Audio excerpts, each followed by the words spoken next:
Well, it was kind of amazing because it's not obviously how it started. And it's a huge compliment, which I take from them. I just did that one episode, basically. And it was really, a great character he's an alien. He doesn't know that he's an alien. That's all wonderful. And then Rick and I got along very, very well. Yeah. And then out of nowhere, I don't know how, it was not soon after, it was like years later. We get a phone call that like, hey, we're going to do our 100th episode and we're going to have a little bit of fun. And we're basically going to make every joke that anyone could possibly make about a science fiction show. And we're going to do it through you.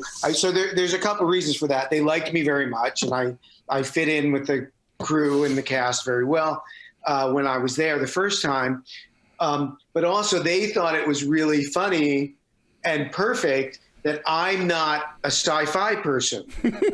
So I've done every science fiction show, other than, I guess, Babylon 5 or something. But I've done all of them, and I don't watch any of it. I don't know anything about science fiction.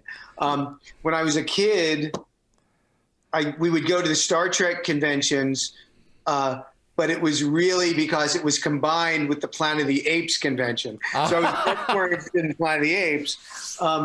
And then when I did Star Trek, I'd never seen an episode ever. Oh. So, and same with Stargate, and same with X-Files, and same with Quantum Leap, it's like I'm just not that guy.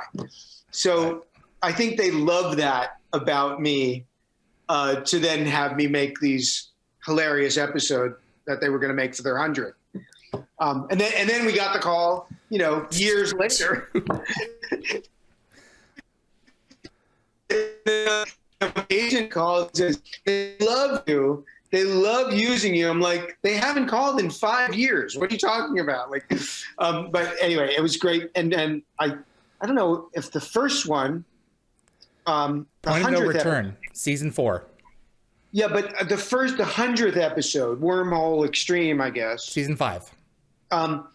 So was Rick gone already? No, he started phasing out his time in season 6, then a little bit more season 7, a little bit more season 8, and by 9 and 10 he was gone. Came back for the 200th, which was great.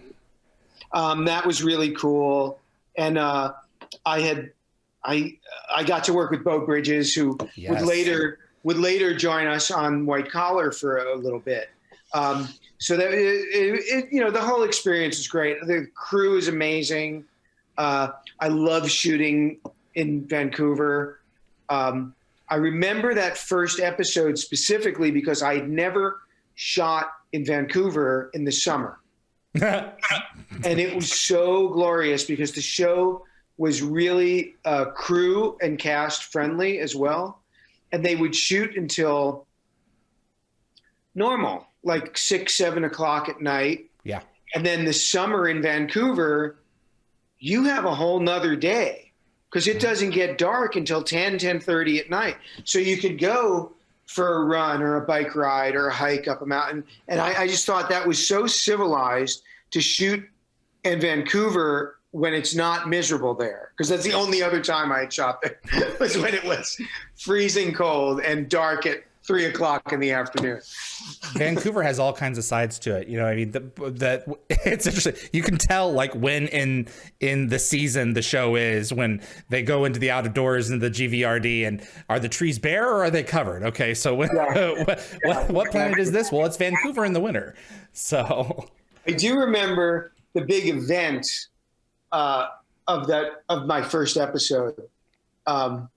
Because I don't understand any of it. I'm too stupid. I don't understand anything about these storylines. And I did play the import of me walking through the gate.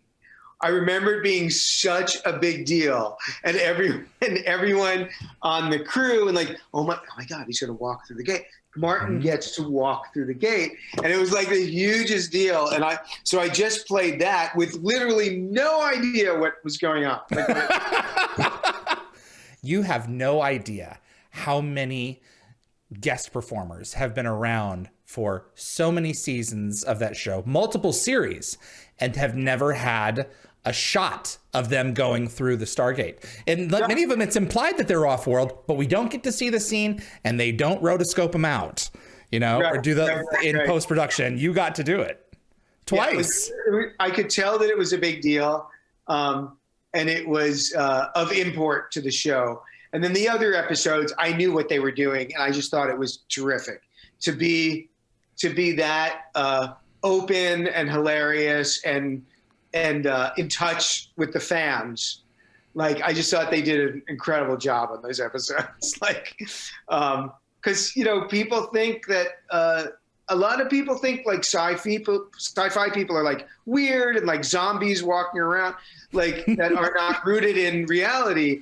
And I was really, I love the way the writers really addressed that, like freely and hilariously, knowing that their fans are not zombies. Right. Exactly. Well, I mean, you know, and Stargate strikes a balance. I mean, it's in the here and now. I mean, your Voyager episode it's very rooted in current reality. Exactly. As well as right.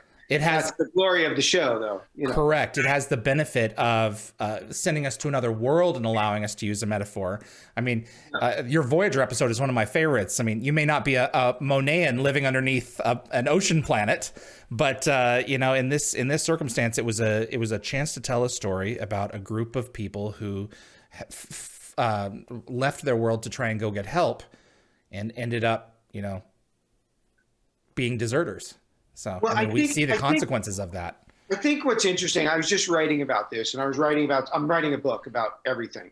Oh. And when I got to the Stargate section, is when it really hit me. I mean, it's why I've done a lot of science fiction, because basically it makes palatable and moving and important, is that at the end of the day, it's all rooted in human contact and emotion. So it can be someone from another planet, but it ends up being the humanity that makes it correct. It makes them get saved or makes them move forward or whatever it is. But it all is rooted in humanity, and that's why people are drawn to it. You know, Star Trek was ridiculous. I'd never seen an episode of Star Trek, and there were people on the crew who literally have been working there since 1968. Yeah. Do you hear my doorbell? Isn't that exciting? I thought it was a clock. Thanks for watching this clip from Dial the Gate. You can find the full live stream shows on our YouTube channel or visit dialthegate.com for the complete schedule. See you on the other side.